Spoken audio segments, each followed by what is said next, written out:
This was not a hockey game. This was a war. And this is a performance that the referees should be ashamed of. They should be ashamed. This should not have happened. And I'm not even going to talk about the score. Let's not talk about the goals. We're not doing that here. We're talking about the war. This was a war. This was not a hockey game. This was a war. And ultimately, this was a win, too, for the Vancouver Canucks. Because Jack Hughes, tank for Hughes, yes, we got another one in that. Secondly, we finally got some retaliation from our players. And I know, Tampa Bay fans, if you're listening to this, you're like, no, shut up. Shut up. We will talk about everything. Vancouver Canucks fans, shut up too. This was a war.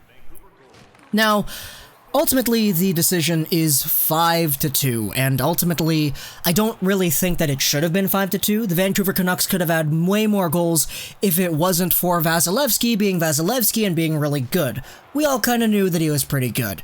But let's actually jump straight ahead to the gun that everything that really stemmed out of this game just inspired, because the big name coming into Vancouver now from this game is Danick Martel. And a lot of you guys are probably like, who the heck is this guy? Who is this guy? Who the heck is Martel, and why is he relevant now?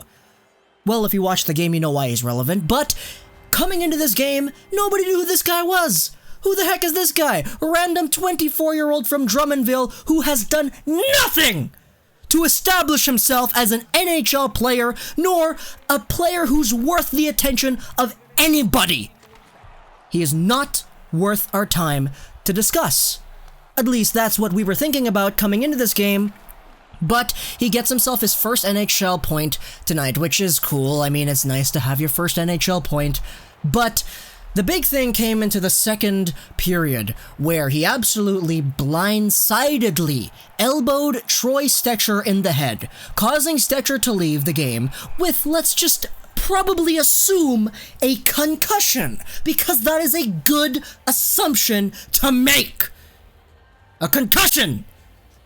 And Martel was not exempt from the game. He wasn't kicked out. He was given a 2-minute interference penalty, which I very much agree with. Oh, it was interference. 2 minutes. That's it.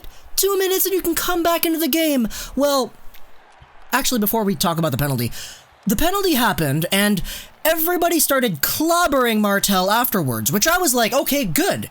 Give the guy what he deserves. He blindsidedly injured Troy Stecher in a play that could have ended the man's career. And really, everybody was angry about that. Everybody was happy to see the retaliation from the Vancouver Canucks getting in on that, and everybody was like, okay, good. Yeah, good for you.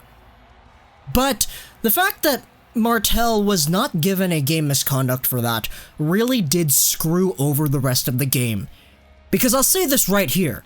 Had Martel been removed from the game, like half of the things that people are angry about would have been removed from the game too. It's the domino effect. The fact that Martel was still in this game. And all of this kind of started earlier with Yanni Gourde and Antoine Roussel kind of getting into a scrap, and that was really bad. But Martel was the big one here that everybody is thinking about, because this is the one that caught everybody on the highlight reel and all that. Everybody was talking about this. Everybody saw it on the replay. Okay, 2 minutes, he's gone. Then he gets himself back out onto the ice, because he's not removed from the game. He's still in the game. Jake Virtanen comes over, and he hits him after the whistle. Then a scrum ensues. Virtanen goes after him. Gudbranson goes after Martel. And Gudbranson, while Martel and Virtanen are clogged up along the boards, takes his fist and absolutely drives it all the way up into Martel's stomach, which was uncalled for, and at the same time, I'm not gonna say that was good. That's not good. That shouldn't happen. Could be fined for that. But I will say, as a Vancouver Canucks fan, that I believe Martel, there's no reason to say that Martel did not deserve that. In my opinion. In my opinion, you could look at that and say, oh yeah, screw you, Martel. Take that sucker punch to the gut. Now, talking about it objectively, Gudbranson, glove on, sucker punch to the gut, that's totally finable, totally, I don't know, maybe suspendable, I have no idea. But at least his glove was enough, at least he didn't hit the guy in the head. The fact that it was glove on and over to the gut will reduce the intensity of the fine that is to come for this play. And I will acknowledge, a play like that is probably finable, and because it is finable, that means that is not supposed to happen. But I'm not going to say that I was unpleased with that. Later into the game, though, Elias Pettersson, behind the net, gets hit by Paquette, of all people, who is playing on the same line as Martel. And Antoine Roussel is in the penalty box at this point because of some other scrums, and Paquette is approached and he's grabbed onto by Brock Besser because Brock is trying to pull him away like, yo, what are you doing to Petey? You don't do that. I'm holding you. Then Paquette gloves came off, and then he started wailing on Besser, and Besser, like Floyd Mayweather in his prime, dodged the punch. And Besser wasn't really expecting that. He wasn't getting into a fight. That's not what he wanted to do. But Ben Hutton comes in. He drops the gloves of Paquette. Absolutely just wails on the guy. Paquette ends up on the ground. The referee's on top of him. And everything is just pandemonium at this point. And then, at the end of the period, they post a video on Twitter. Somebody posted this video. It could have been taken out of context, which I believe it probably was the case. But Martel, after he got his face bloodied by Virtanen and Roussel in that little scrum, came out of the penalty box and gave a fist bump to John Cooper. John Cooper extended out his hand, gave a fist bump to the guy, and it was misleading on Twitter because the caption was, Martel elbows Stecher in the head, gets a penalty, goes off, then he comes back over to this bench and he gets a fist bump from the coach. And at this point, everybody on Canucks Twitter is like, oh my god, what kind of coach is that? What a scumbag! Who encourages that with their players to injure the other team? Now, from my point of view, I think it's out of context. I think it could have been definitely fair to say that he was not doing that because of the hit. He was fist bumping his guy because of something else that might have happened, maybe for getting his first assist, I don't know, but overall, I think it could have been taken out of context, but if it wasn't, shame on you, John Cooper, for that. Shame on you. If it was in that context and that context is correct, shame on you. But things eventually come out and Vancouver loses this one. Petey's point streak is broken. He can't tie Pavel Bure's 8-game point streak for rookies anymore. But the ultimate decision is 5-2. An empty net goal and a Stamkos goal late in the game really does seal things up. Vancouver gets themselves a lot of defensive chances, and overall, in the third period, I felt that the Canucks had such a strong surge of energy. And a lot of the plays that they were making in the offensive zone were just so uncharacteristically weird because they were so good.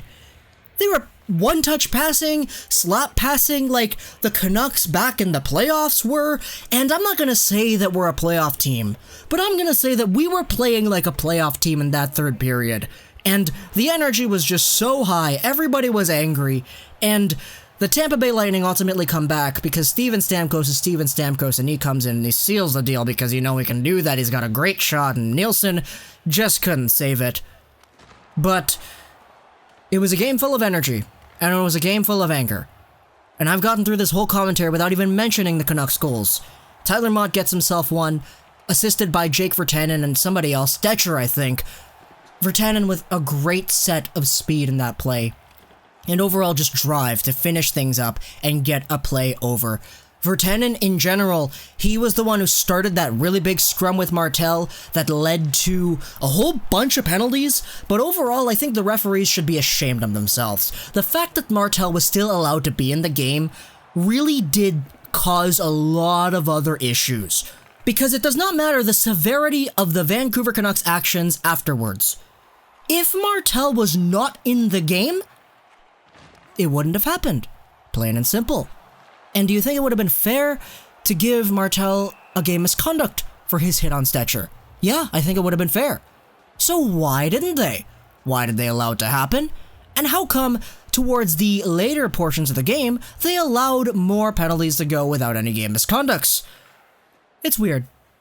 Referees are weird, and overall, I think they should be ashamed of this game. But ultimately, the Vancouver Canucks finally lose one.